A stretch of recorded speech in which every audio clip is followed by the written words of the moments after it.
دیا اور آخرت میں بھی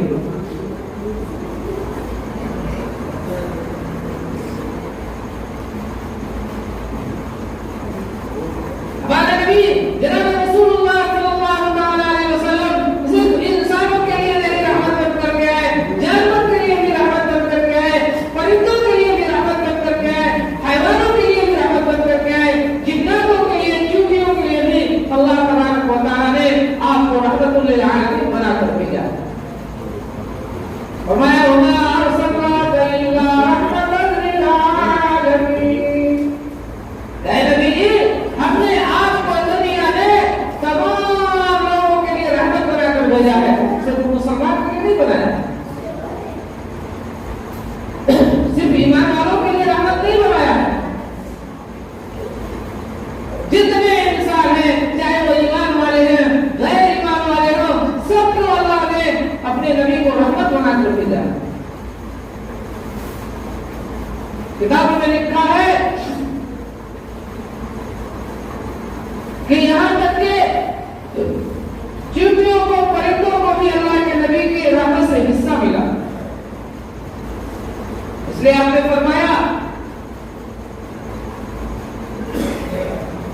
کہ اگر تم کسی جگہ پیشاب کرتے ہو اور اس پیشاب کے وقت تمہارے کوئی کیڑا آ جائے، کوئی چیونٹی آ جائے، تو اپنے پیشاب کو بند کرو، اپنے اس پیشاب کے ذریعے سے اس مخلوق کو ذلیل نہ کرنا، تاکہ قیامت کے دن تمہیں خدا قہار کے سامنے جواب دینا پڑے گا۔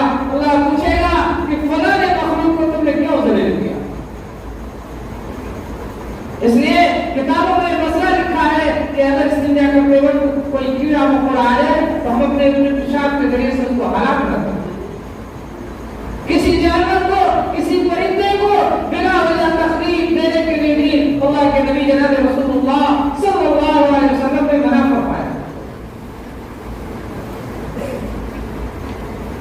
ہمیں نبی کے سینے سے یہ پیغام دیا جاتا ہے کہ اللہ کے نبی جناب رسول اللہ صلی اللہ علیہ وسلم اس دنیا کے اندر جب آئے تو آپ نے کام کیا کیا، ہمیں وہ سمجھنا ہے کہ کام کیا کیا ہے۔ آپ اس دنیا کے اندر تشریف لائے تو آپ کا مشن کیا تھا؟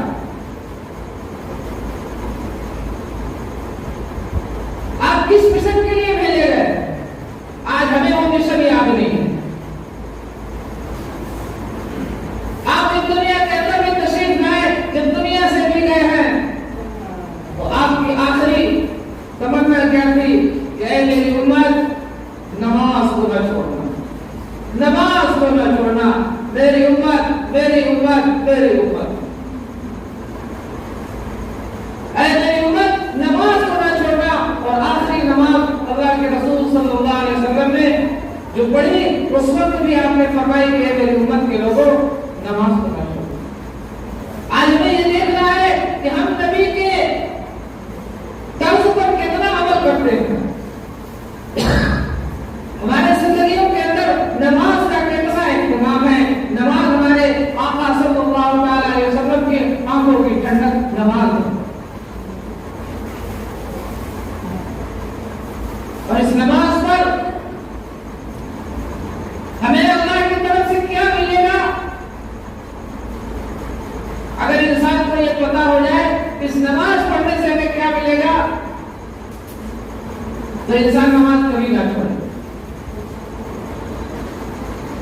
سب سے پہلے چیز اس نماز پر جو اللہ تبارک و تعالی ہمیں دے دیں گے، اس نماز پر، 5 وقت کی نماز پر اللہ تبارک و تعالی جو چیز ہمیں عنایت فرمائیں گے، سب سے پہلی چیز یہ ہے کہ اللہ نے فرمایا کہ جو بندہ 5 وقت کی نماز پڑھتا ہے ہم سب سے پہلی انعامات جو اس کو دیں گے وہ کیا دیں گے؟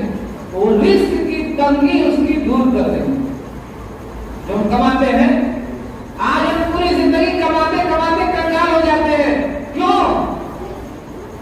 اس لیے کہ ہمارے اندر نمازوں کا اہتمام نہیں ہے، نمازوں کا اہتمام نہیں ہے۔ اللہ نے فرمایا، اللہ کے رسول نے کہ جو اس 5 وقت کی نماز پڑھے گا، 5 وقت کی، سب سے پہلے روزی میں جو اس کی پریشانی ہوتی ہے، جو اس کو مشکلات پیش آتے ہیں، وہ مشکلات کو ہم دور کر دیں گے۔ دوسرا، نماز پر کیا ملے گا؟ دوسری چیز نماز میں جو ملے گی وہ یہ کہ قبر کا عذاب اللہ تبارک و تعالیٰ ہٹا دیں گے اس نماز کے ذریعے سے. صرف 5 وقت کی نماز پر باقی عمل پیچھے ابھی باقی ہے. نمبر 1 روزی کی مشقت مشکلات کو دور. نمبر 2 قبر کا عذاب اللہ تعالیٰ ہٹا دیں گے. نمبر 3 داہنے ہاتھ میں اس کو نامہ اعمال دیا جائے گا. داہنے ہاتھ میں اس کو نامہ اعمال دیا جائے گا. اور چوتھی چیز کیا ہے؟ وہ صراط پر سے بجلی کے طرف گزر جائے گا. وہ صراط پر سے بجلی کی طرح گزر جائے گا.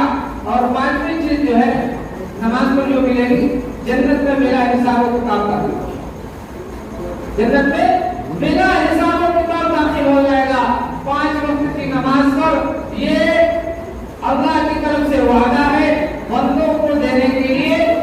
روزی کی ترغیب، قبر کا عذاب ختم، اعمال نامہ دائیں ہاتھ میں، اس صراط پر سے بجلی کی طرح گزرنا اور جنت میں بلا حساب و کتاب داخل. یہ اس نماز پر اللہ تعالیٰ دیں گے. اور باقی جو ہم اعمال کریں گے اس اعمال پر اللہ میں کیا دیں گے؟ اجر و ثواب کیا ملے گا؟ اگر یہ انسان کو پتہ چل جائے تو انسان کبھی نماز نہیں پڑھے.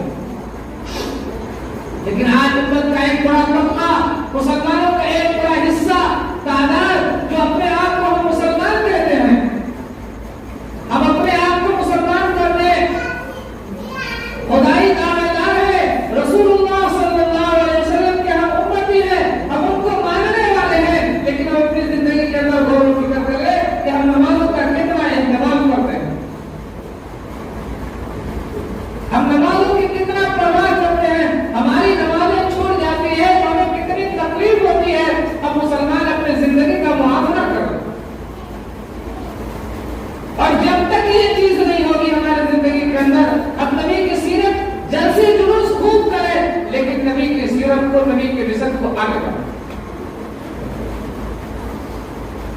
نبی صلی اللہ علیہ وسلم ہمارے اندر مبعوث ہوئے صرف چند گھنٹوں کے لیے نہیں، چند منٹ کے لیے نہیں، ایک مہینہ کے لیے نہیں، ایک گھنٹہ کے لیے نہیں، بلکہ ہمارے پوری زندگی کے اندر ہمیں اللہ کے رسول صلی اللہ علیہ وسلم کے طریقے کو لانا ہے. یہ اصل سیرت کا یہ اصل پیغام ہے. آپ جب دنیا میں تشریف لائے تو آپ نے کیا کیا؟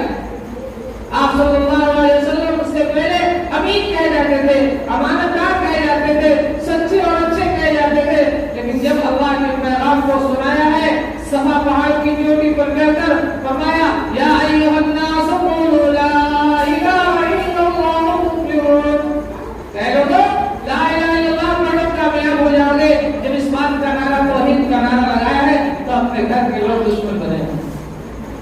ابو جہل دشمن ہوا، ابو لہب دشمن ہوا.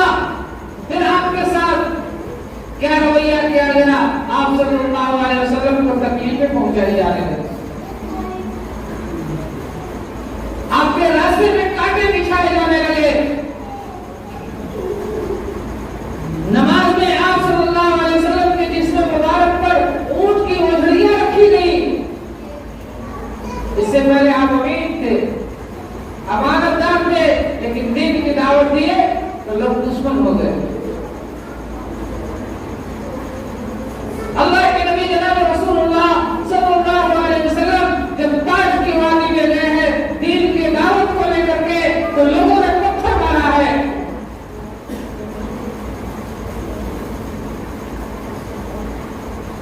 آپ کا جسم مبارک لہولہان ہو گیا، آپ کے پیر مبارک خون سے لت پت ہو گئے، جوتے خون سے لت پت ہو گئے. اللہ کے نبی جناب رسول اللہ صلی اللہ علیہ وسلم کے پیچھے اوباش گنڈے چھوڑے گئے، بدماش لڑکوں کو بھیجا گیا، کتے چھوڑے گئے اور آپ پر پتھریں برسائے گی. اس دن کی دعوت کے خاطر آپ کو اتنے پتھر مارے گئے، اتنے مارے گئے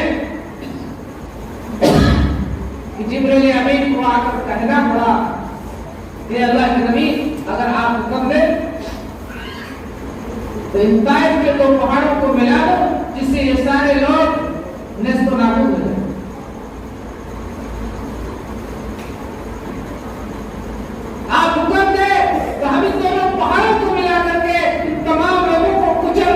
لیکن میرے آقا صلی اللہ علیہ وسلم نے فرمایا نہیں نہیں یہ ایمان نہیں لائیں گے تو ان کی آنے والی نسلیں ضرور ایمان لائیں گے. کما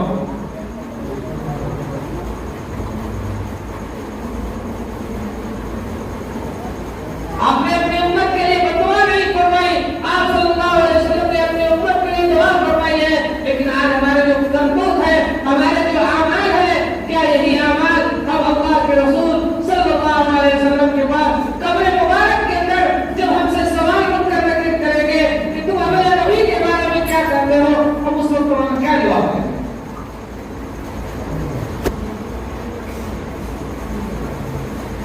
آج ہمارے اعمال نے ہمارے اوپر ایسے حالات کو لا دیا ہے کہ آج مسلمان پھر بھی اپنے اعمال کی طرف رجوع نہیں کرتا ہے, اپنے اعمال کی طرف لوٹنے کی کوشش نہیں کرتا ہے.